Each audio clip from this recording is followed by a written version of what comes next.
Show. I'm Russ Joy. You figure that out because you're smart. It's also the name of the show. I was holding that for about 10 seconds. But my mic was muted. So welcome in. It is a wacky Wednesday here on the show. Obviously, a lot of things going on today.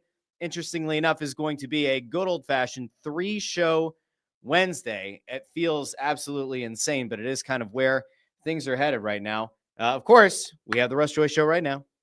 And then at 5 o'clock, down at Chickies and Pete's in South Philly, right down Packer Avenue, like right down from the sports complex. We'll be doing Snow the Goalie Radio over on WBCB Radio and on YouTube, Facebook, and X. And then, as if that weren't enough, from 5 to 6, we're then going to go across the street, and we have the Press Row Show at 7 o'clock ahead of Flyers, Oilers tonight. Connor McDavid in town against your team, your town, your Philadelphia Flyers. So there is a whole lot of my 5-head on your screen from now until the end of the night. So I guess to some extent, I apologize for the oversaturation of me. Apologize to your spouses, to your children, to anybody that you neglect over the next however many hours. I mean, think about it. We are here 2:15, right? We'll probably do the show for around an hour, maybe a little bit less.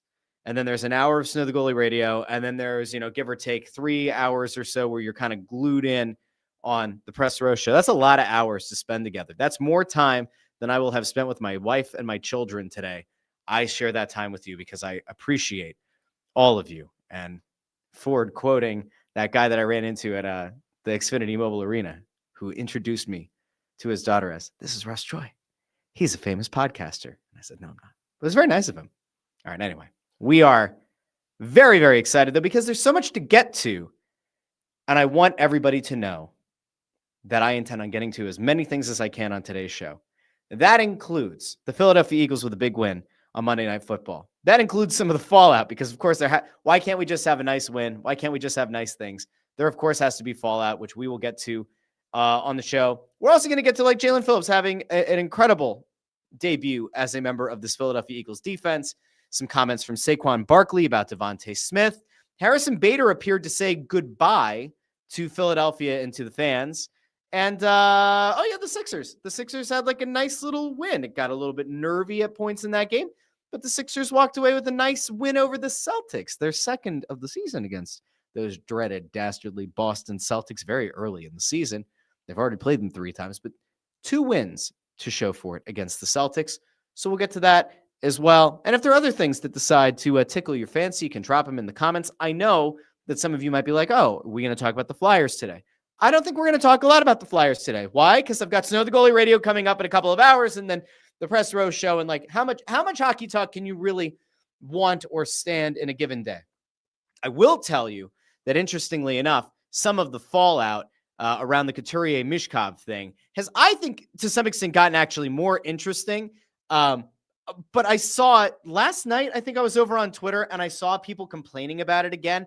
And I was like, how the hell have we not moved on as a collective entity? How have we not yet moved on from this Couturier-Mishkov thing? I saw people still talking about it. So, God bless, I guess. God bless. Let me go over to the comments here before we really get started going. Chris Freed asks, "Is Sweet Child of Mine Guns N' Roses' best song?" I'd say it's probably up there. It's one of their songs. Ford says, "Ford and Russ going to Sheets for a check-in on their fryer quality." Yeah, so Ford wants to try to get in on doing some content together. He thinks that I said, "Listen, Fryer Friday is not bad," or Ford Fryer Day. I can't. Ford kind of wants to do a whole video series comparing Sheets and Wawa, which in theory I'm down for a little bit of food talk. I don't know if that's the kind of food talk I want to do. It. We'll find out. Greg Bondarenko says, "Afternoon, all. Busy day for Russ and the Snow the Goalie crew." Indeed, it is. I think we're also going to have a guest on Snow the Goalie Radio, somebody that you hear on the radio, assuming that this goes the way that I expect it to. I believe we are supposed to have Todd Fedoruk on Snow the Goalie Radio today. If he's not there today, don't blame me. All right, I'm just an idiot. I'm just a dope who talks into a microphone. I'm pretty sure he's going to be with us today, but just in case he's not, don't hold it against me if I'm wrong, but I'm pretty sure that he's going to be with us. So that should be a lot of fun as well. He does a great job on the radio, and we'll, get to that as well. Let's see. Chris Freed says, from Reading, Pennsylvania, a 53-year-old man was accidentally shot in the back when his dog jumped on a bed, causing a shotgun to discharge. Police found him conscious and took him to the hospital. Was it a relative? No. Why would that be a relative? Was the person's last name Joy? Because if so, maybe. I don't know. Maybe. Perhaps. All right, let's see. We got Faucets checking in from Texas and then says November Rain is an epic. The other songs are great. November Rain takes it all. Let's see. There were a few other things going on over here real quick. Let's see. Bondarenko says the Rustache is coming along nicely. I held off. I had the beard going for a good long while, and then I shaved it down, and I said, I'm going to keep the stash. But instead of trimming it to a low length, I'm just going to rock the potentially, bushy stash. We'll see how that goes for a little bit. By the way, if you're watching over on the Joy Media YouTube account, I think you're watching the show right now in portrait mode, in the vertical mode. If you're on, this didn't go to Instagram for some reason again, so I've got to fix that. I think it's just the Joy Media accounts. I have the vertical video. By the way, if you're watching on Joy Media, I love you and I appreciate you. But go over to the Russ Joy Show YouTube or Facebook. The Joy Media thing is kind of like a catch-all. A lot of the best commenters on the show, a lot of the most active commenters are over on the Russ Joy Show YouTube channel. So that's pretty much the place to be. But if you're on the Joy Media account, I appreciate you and I think you're great. Let's see. Freed says, I disagree with the Bader leaving post, but then again, I'm a lawyer and I went word by word on it. The key phrase was this year. We're going to get to that in a second.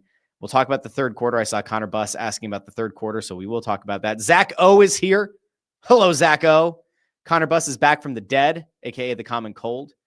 Joe Fisher is here. What a wonderful group of people. Makes me happy to see all these people. All right, so let's get into it. Let's start with the positive. Let's start with the Eagles win. Now, we're 2 days out, right? We're 2 days removed from Monday Night Football. We're not doing a play-by-play breakdown of the game. You have consumed all the media and all the content that you want with the play-by-play breakdown of a 10-7 Eagles win. We don't need to get into it. We don't need to really have much of a discussion. Here's what we can talk about. There are accusations of DeVonta Smith, there are accusations of A.J. Brown and Jalen Hurts going rogue. There is certainly a big play made in the game by DeVonta Smith. There were some really positive comments that came out about DeVonta after the game. And then, of course, there was the debut of Jaelan Phillips, and all of that was happening. And in the background, Jaire Alexander apparently is going to retire. So I don't even know where to start because I'm like, I would go positive, but then there are some negative things that we have to acknowledge. And I'm like, do we go over here? Do we go over that? We're going to try to get to as much of this as we can. But I need everybody to just kind of meet me. Let's do this. Hold on. Let me find the zoomy thing. How do I do this? It's this one. All right. I need everybody to just look into my eyes. Gaze into my eyes for a second. We need to come to an understanding here. Okay. The Eagles win on Monday night was not perfect. The Eagles win on Monday does not necessarily instill a ton of confidence, right? The Eagles game on Monday doesn't make me feel all warm and fuzzy in my tum-tum. There are certainly things that are still broken. And of course, we had to have a little bit of controversy around young A.J. Brown, not only with an alleged going rogue in the game, but then something that he said on a stream on Tuesday night. However, the Eagles beat the Packers, and the Packers are viewed widely as one of the biggest threats in the NFC. And so I will still choose to take the positive path here while also acknowledging that there were some big old flaws on Monday night. But I will also acknowledge that in a defensive battle, which Monday night pretty much was, it was amazing to watch the return of one Nolan Smith. It was great to watch Nakobe Dean buzz. It was incredible to watch Jaelan Phillips immediately fit in right away. All right, so now that we've acknowledged that, let's go back out. Okay. So let's talk for a second, okay? Let's just chat for a second. I know that it wasn't a game that got everybody inspired, okay? I get that it was a game that we were very frustrated about. I get that it was a game where it was scoreless at halftime, and that felt really gross. But sometimes you need to acknowledge the fact that for better or worse, they don't ask how, they ask how many. and the Eagles are 7-2. The Packers are a good team. I am not enamored with the Packers. Do I think that like playing the Packers in the playoffs could be a real challenge for this Eagles team? I do. Did I walk away from Monday night's game feeling like, oh no, this is a team that absolutely could stick it to the Eagles and blow them out? No, if you remember, I think I said it would be like a 4-point game. Now, I didn't have it going 10-7 as the final score, but I do believe that on Monday, my prediction was a 4-point game. I thought it was going to be close. I didn't see either team blowing the other out. The Eagles defense took things to a whole other level, and they did a lot of that on the back of Jaelan Phillips. Now, I am not going to try to sell this as if Jaelan Phillips is the only guy who got something done on the defensive side of the ball. We saw Brandon Graham get some snaps in. Of course, we got to see, like I mentioned before, Nakobe Dean. We got to see Nolan Smith. All those things are great, right?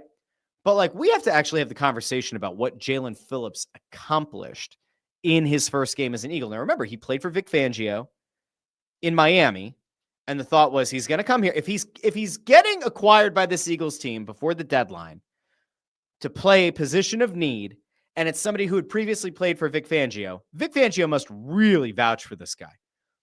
Oh, ho-hum. What did Jaelan Phillips end up with? A forced fumble, a fumble recovery, 8 pressures, 7 hurries, 6 tackles, 6 stops, a 19.4% pressure rate, and he got a game ball from Nick Sirianni at the end of the game. And I want you to hear what that sounded like, because I think that in the midst of a season where there's been a lot of negativity, even though the team is 7-2, and there's perceived drama at every turn, and that every feels like an existential crisis, I think it's important that we actually do hear the positivity coming out of the locker room. So this is post-game. This is Nick Sirianni presenting a game ball to Jaelan Phillips, who stood out in a very big way in his first game for the Philadelphia Eagles. Let's go out to Nick Sirianni here for a second, and let's hear what he had to say and why he ultimately gave game ball to Jaelan Phillips. All right, go ahead. Go ahead, coach. Defense. Wow. Wow. Hey, sometimes you, sometimes me, always us.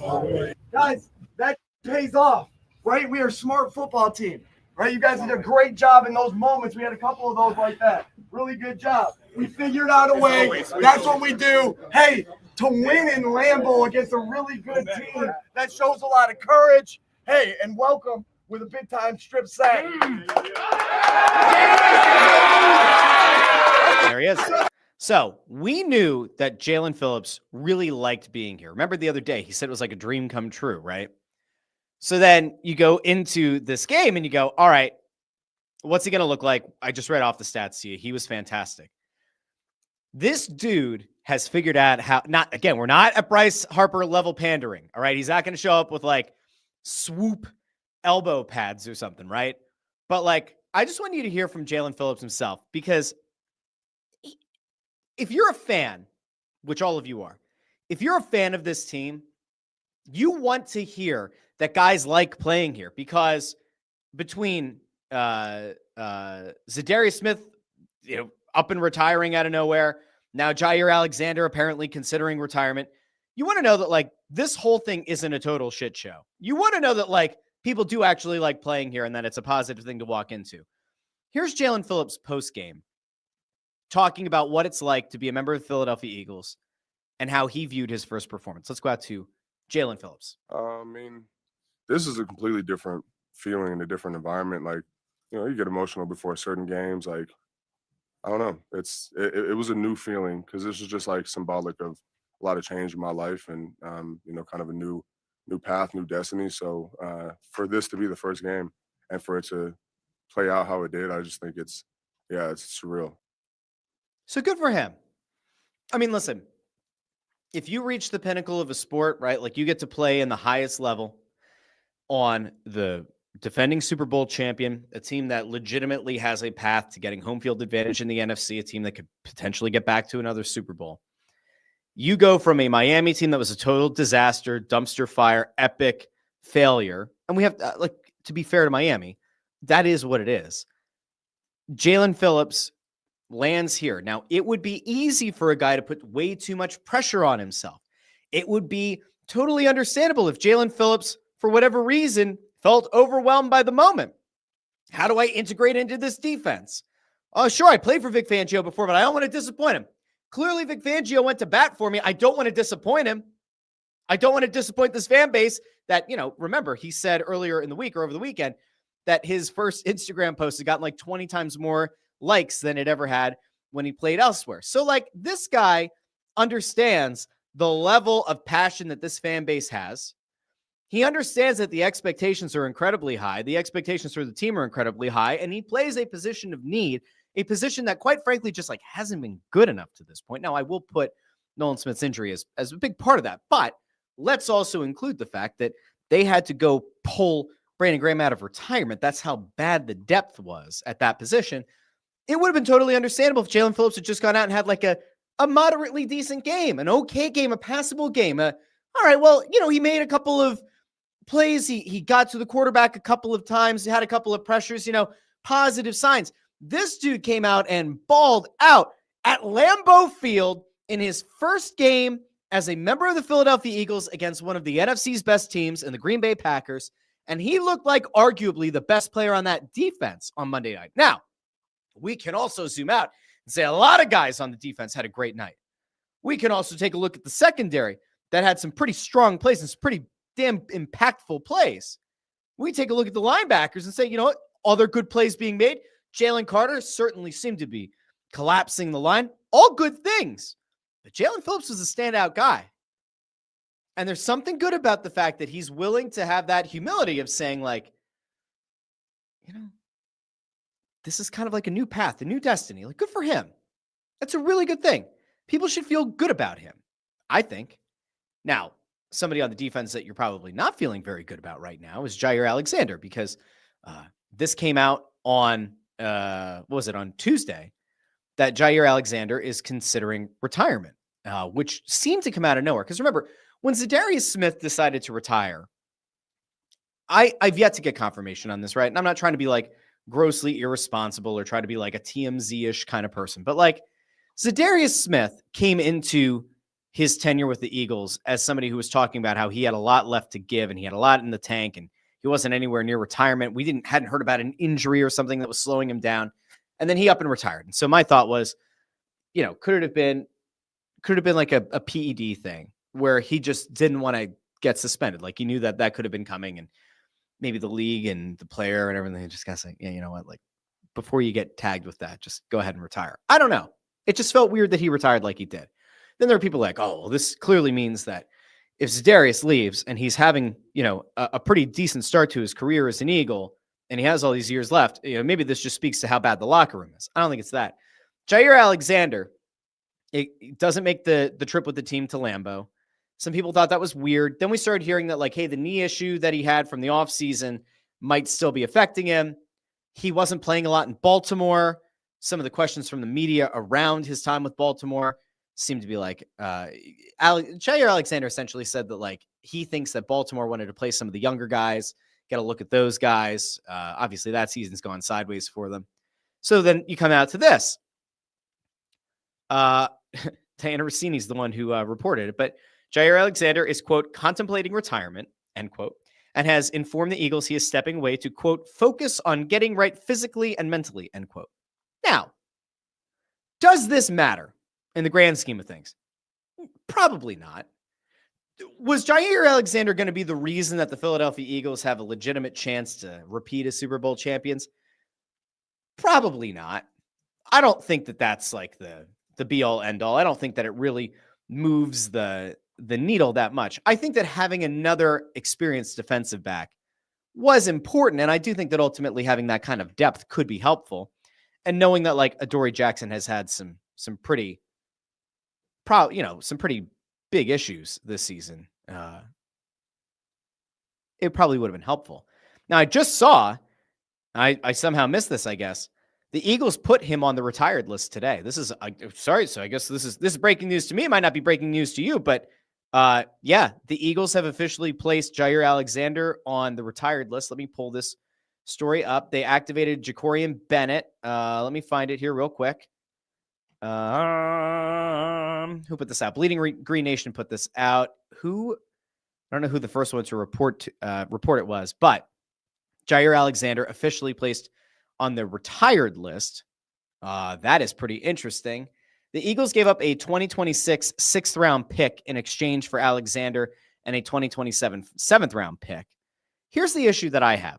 This is very simple. I don't mean for this to come off as insensitive or whatever. Somebody can get triggered for me saying whatever they want to get triggered for me saying. But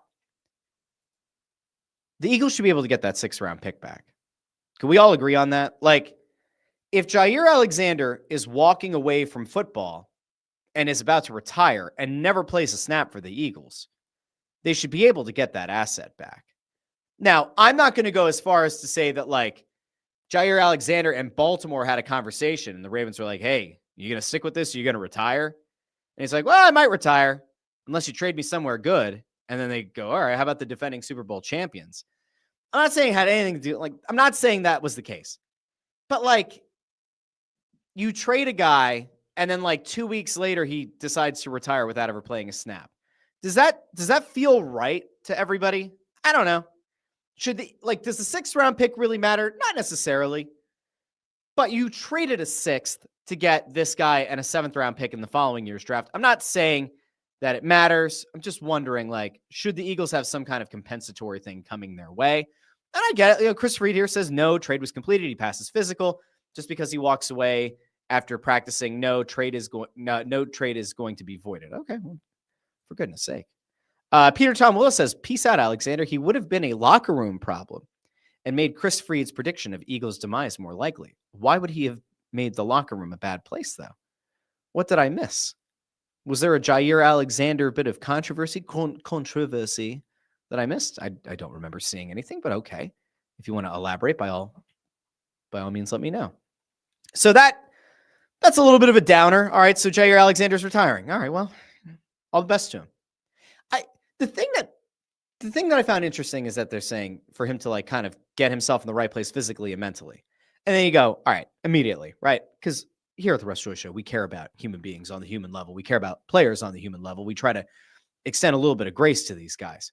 If Jaire Alexander is going through, like, a mental thing, I hope he gets the help that he needs. If it's coming to grips with the fact that his knee never really got better and his career has effectively been taken away from him at this point, and that's just like a kind of a dark cloud, obviously we hope that everything turns out fine. And, you know, if he ever wants to come out of retirement, cool. And if he does retire, he's had, like, a good career. So, you know, there are worse things in the world. But anytime I see that they include, like, trying to get to the right place mentally, I do worry a little bit about the human being. So hopefully everything will be fine. Now, Fawcett says the 6th and the 7th, who cares? Joe Fisher says the trade should be voided. How he can flip the 6th. Now, we talked about the defense. Let's talk about the offense. Now, again, the Eagles only scored 10 points on Monday Night Football, but because the defense was so damn good, that was all they had to hold, or that was all they had to score, because the Packers could only muster 7 points on the night. Now, there are two things that happened in this game that I think are the most noteworthy on the offensive side of the ball. We saw a Saquon Barkley play where he spins, he jukes, he spins, has a big pickup. A.J. Brown blocks for him, probably helps him pick up another 6 or 7 yards. And then on the next play, we get really what was kind of the dagger, right? Like, once again, a relatively deep shot to DeVonta Smith, who skies up, brings the ball down, given the opportunity by his quarterback to go up and make a play. DeVonta Smith continues to prove why he is every bit of a number one receiver in this league. And while I think we'd all probably still consider A.J. Brown to be the number one wideout on the team, DeVonta would be a number one wideout on most teams in the NFL. So you have to acknowledge the fact that, like, we as a collective entity of people who root for the Eagles, we all should be pretty damn grateful that not only do we have A.J. Brown who can blow a game open at any given point, but you have DeVonta Smith, who I think is largely underrated by the national media and probably by other fan bases. But I do want to get to somebody who had some very nice words for DeVonta Smith after the game, and that is none other than the guy who I mentioned broke open a big play just before that, Saquon Barkley. Barkley, I always love when he gives you kind of that macro view. And remember, it's only his second season with the team. But, man, some of the insight and some of the ways that he talks about his teammates gives you that warm and fuzzy feeling. Let's go out to Saquon, who had some very nice things to say about DeVonta Smith, that big play, and just DeVonta as a player overall. Let's go out to Saquon. Yeah, I feel like people forget that he won the Heisman. Like, he's a pretty good football player. And I don't know why that's like forgotten. I know how hard it is to win Heisman. But shout out to Smith. He comes up big for us every single time. Yeah. So reminding people that the guy won the Heisman. It's really hard to do that. He's a very good effing player. And like the biggest takeaway there is he always makes the play. He always makes a big play. DeVonta Smith is maybe the most reliable guy on this team when it comes to, like, if you had to dial up a play, I would say that in a lot of situations this season, DeVonta Smith is the guy to make that play.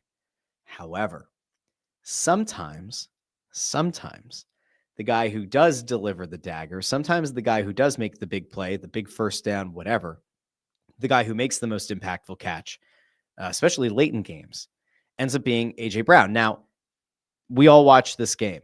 We saw a 4th down call. Now, I actually didn't hate Nick Sirianni's decision to go for it deep in Packer territory with like a minute and a half or whatever left.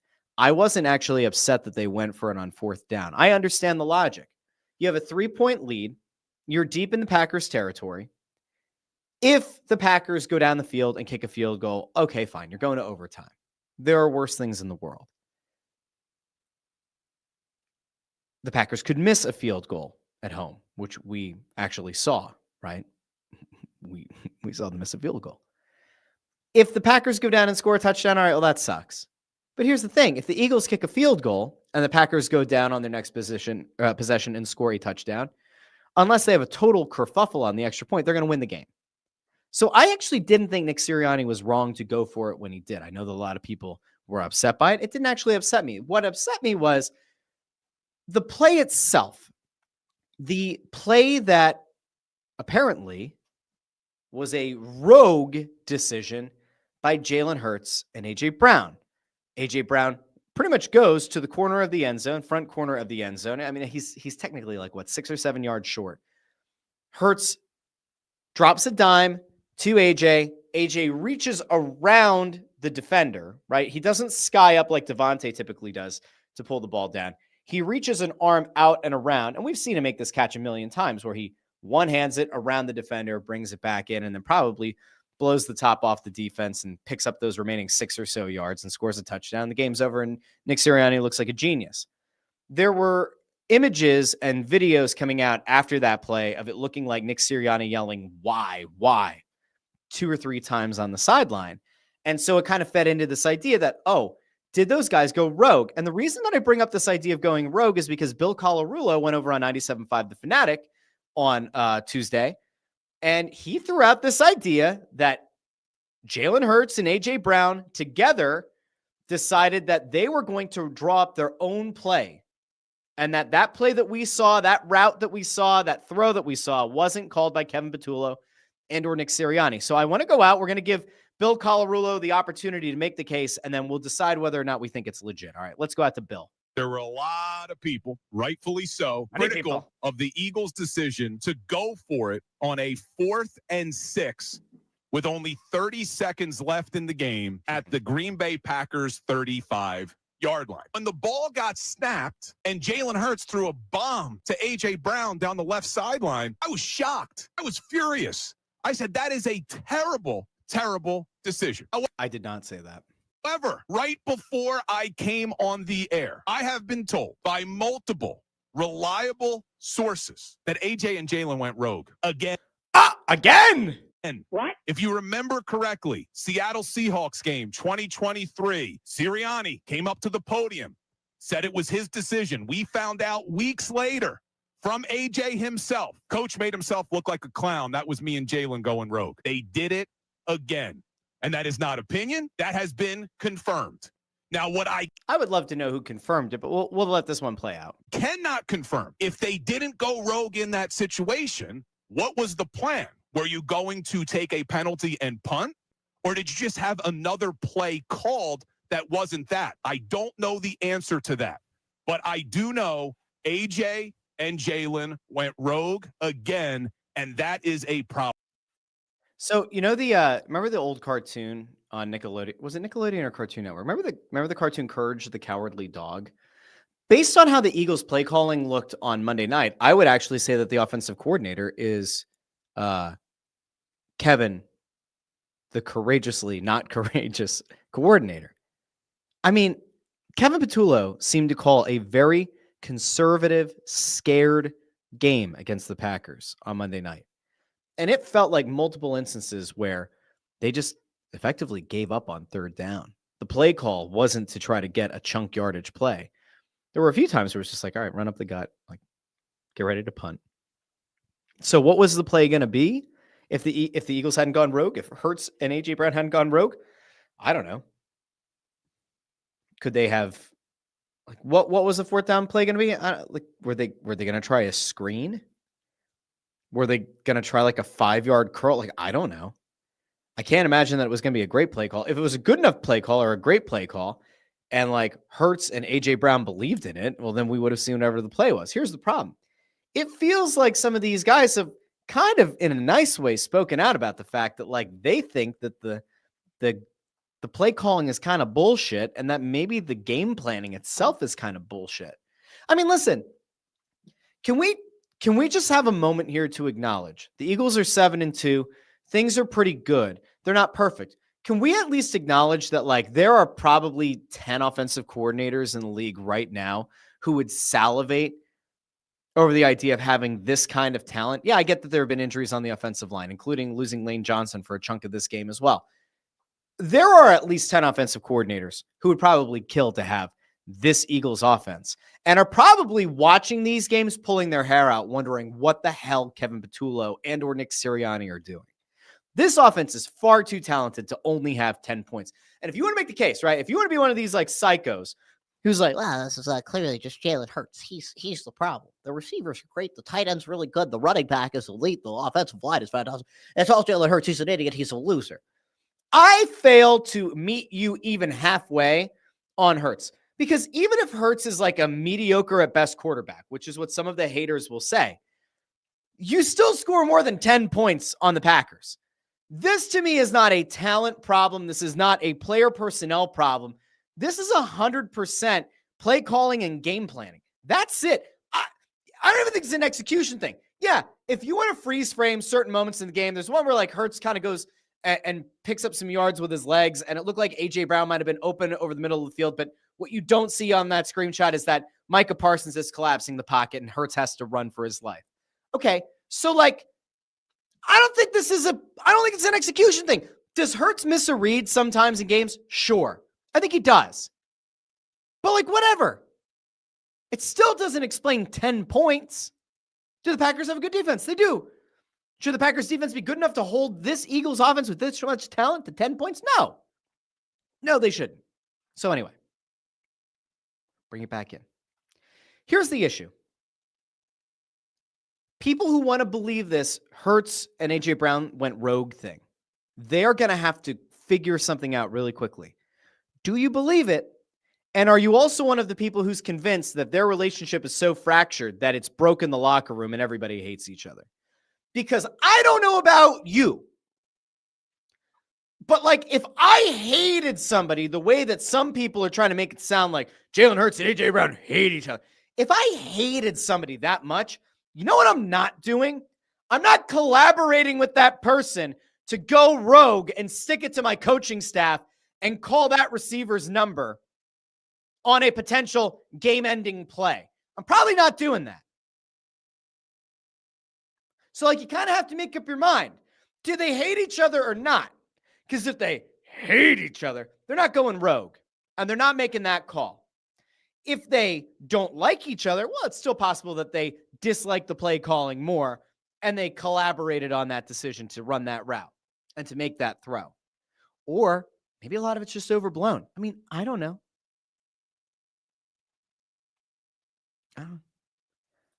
Chris Reed says, if they went rogue, it shows no respect to the coaching staff. Here's the thing, right?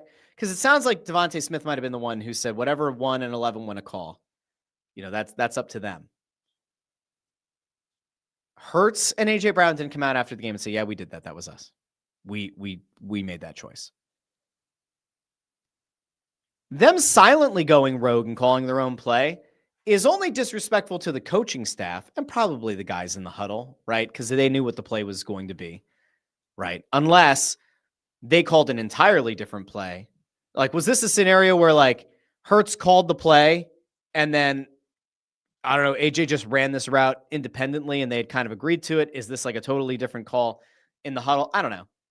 Is it disrespectful to the coaching staff? Yeah, I mean, I think if you go out there and you call something that the coaches didn't call for, yeah, it could be interpreted as disrespectful. If the idea strategically was to take the penalty and then punt or to wind the clock down and then kick a field goal, and you took that strategic decision and threw it out the window to call that play, well, then that is a problem because that gets into the strategy of the game. If the idea was, no, we're legitimately going to call a really stupid play to try to pick up a first down and end the game, and the quarterback in his number one wideout said, no, we're going to do this other thing, I actually don't hate that as much. If we were to find out that like Sirianni wanted them to take delay of game and then punt, or wanted to trot Jake Elliott out there for a field goal, that would be different. Like, then I would say, yeah, that's not a great idea. It's not a very good thing for you to totally go against the strategy of the game. Joe Fisher says, the same BS that happens between Coots and Mishkov. Gotta love the fans of town. Seem like the fans want problem between two players. I think people just like there being drama. And I'm not sure that this is a big dramatic thing. I'm really not. I actually take it as a pretty good sign if AJ Brown and DeVonta and Jalen Hurts are on the same page enough to potentially go rogue. That makes me think that they might not hate each other as much as some people think. All right. That's talking about people who might like each other, might not like each other, might hate each other. Let's talk about somebody who does like some people. And that, of course, is Harrison Bader, who was acquired ahead of the trade deadline by the Phillies, had a nice little run here. People were kind of bullish on the idea of bringing him back. He was easily the Phillies' best outfielder defensively. And I would say that he had a lot of clutch plays this season that make you say, hey, bring the guy back. It'd be swell to bring him back. Well, it seems like he's not coming back unless you want to play semantics. So Harrison Bader goes over to Instagram and posts the following. Philly baby, 2.5 months was not nearly enough, but that's all the gods had in store for us this year. To the ones who made it happen, thank you. To every screaming fan, I love you and thank you. To a clubhouse I'm humbled to have been a part of, especially thank you. This game is a gift, but you, Philly, are a fucking gift. And he puts the PHs in fucking and gift. Little extra PHing. Now, I know what you're thinking. That clearly means Harrison Bader is gone. And it's entirely possible that he's gone. I'm not going to sugarcoat this. I think that there's like a pretty good chance that he's already gotten the feeling from the Phillies that they're not bringing him back, right? I think that that's potentially a fair thing. I will, however, point out that was the first post that Harrison Bader has had on Instagram since October 4th, when he posted a picture of himself, I think, walking into a Phillies game. It was on October 4th. So I'm not going to stand here and sound all the alarm bells and say, this is clearly an indication that he thinks it's over with Philadelphia. It might be. It could be. But he says this year, and he hasn't posted on Instagram for over a month. Could that have just been an acknowledgement to the fans that, like, hey, I appreciate you this year? And him just kind of coming around to like, all right, I didn't actually post anything. I didn't post a thank you to the fans. I don't know how free agency is going to go, but I want to make sure that I thank the Phillies fans. Yeah, because here's the other thing. I don't know when he's going to sign, and he might sign here and he might sign somewhere else. If Bader ultimately decides to go sign for another team, well, what's the last thing you want to do? Say he goes and signs with, I don't know. Say he signs with like Cleveland or something. I don't know. I'm making this up. But just say Bader goes and signs with Cleveland. Well, the first thing that, like, the last thing you want to do if you're Harrison Bader, you sign with Cleveland or whatever, is to then go to Instagram and post a thank you to Phillies fans after it's announced that you signed with the Guardians. Like, you want the Guardians fans to believe you are very happy to be there. So again, I'm not saying that for sure this is like the end of the road. I think that this year thing is kind of interesting. To me, that's almost like more of an acknowledgement of, hey, that's the only amount of time that we got to spend together as a team together this season. I don't necessarily think that that means like the idea of him coming back here is DED dead. It also doesn't make me say like he's absolutely coming back, right? Because we would know if he signed. So I don't know. I'll go out to the comments though. So Chris Freed says the key phrase in the Bader posting is this year. Fawcett says, unfortunately, I think the Phillies lose Schwarber, so they need to bring Bader back and sign another outfielder. Chris Freed says no one is going to sign until the winter meetings in December. Joe Fisher says, damn, I want Bader back. Just think we could have had Bader and Vladar shirts. I'll tell you what, I will make the Master Bader shirts if he comes back. I will have to. 100% I'm going to have to. Now, I will point out that this did kind of come in conjunction with Dave Dombrowski talking about Crawford. And it seems like there's a good chance that Justin Crawford could start the season with the Phillies or play a pretty meaningful role for the Phillies in the upcoming season. So Dombrowski apparently said something about Justin Crawford at the GM meetings, saying, quote, in my mind, Crawford has a real strong chance to be with our club. We're giving him that opportunity to be with our club. And then there were reports since then that they're viewing Justin Crawford as a center fielder. Well, of course, that could affect the likelihood of Bader being back. It also came out that apparently the Phillies are very, interested in moving on from Nick Castellanos, with Dombrowski saying something to the extent of sometimes it's good for a player to have a change of scenery. So it very much feels like they're going to be doing their best to split from Nick Castellanos. That in itself could create a spot for Crawford. If they also let Bader go, okay, that also makes sense, I guess. Everybody's then going to point to, does this mean that they're going to be in on Kyle Tucker? There's just a thought out there that if he were to leave Chicago, maybe the Phillies would be one of the teams that's most interested. I have no idea if that'll happen. That's going to be another big money guy. I can't really envision a scenario. You move on from Castellanos, you re-sign Schwarber to a big deal, and then you also bring in Tucker. That feels like a lot. Bregman has also been attached to the Phillies, as has Bo Bichette. I don't think Bichette will be here. Bregman would be interesting. I totally see a scenario where they try to move on from Alec Boehm in the offseason. It's just kind of the whole thing with the Phillies is that I feel like we have no better idea of which direction they're going in now than we did, roughly a month ago when the season ended. Like I kind of thought we would have a better indication of where things are headed. And to this point, it has not happened. One little bit of news and note. We talked about the YouTube TV Disney debate, debacle, that whole mess, that negotiating mess. I just saw a report come out from Andrew Marchand over at The Athletic that apparently it looks like there's some momentum building toward a YouTube TV ESPN deal. There was a thing that came out today, I think it was today, about how the real sticking point hasn't been ESPN. It's instead been ABC, that the ABC of it all is what has led to the biggest issue in that carriage dispute between YouTube TV and Disney. So it's interesting. All right. Last thing I wanted to get to. It's not the Flyers. We're going to talk about the Flyers all night, right? Snow the Goalie Radio at 5:00 at Chickies and Pizza, South Philly. You join us there. 5 to 6, we'll be taking calls. Then we're going to go across the street for the Press Row Show. I want to talk to you about the Sixers for a second. I do. I think it's a very important thing that we have a conversation about the Sixers, because the Sixers haven't gotten a lot of love on this show. We haven't done a lot to talk about the Sixers on this show in recent weeks. And so I want to make sure that we actually do touch on them here, if for only a few minutes. Last night's game was ugly. Last night's game had a lot of the same issues that I talked about on Monday's show. A bad look with the final possession. Ultimately, the Sixers were lucky that Kelly Oubre was able to rebound an Edwards missed three-pointer. He goes up, he skies up, he immediately puts it back.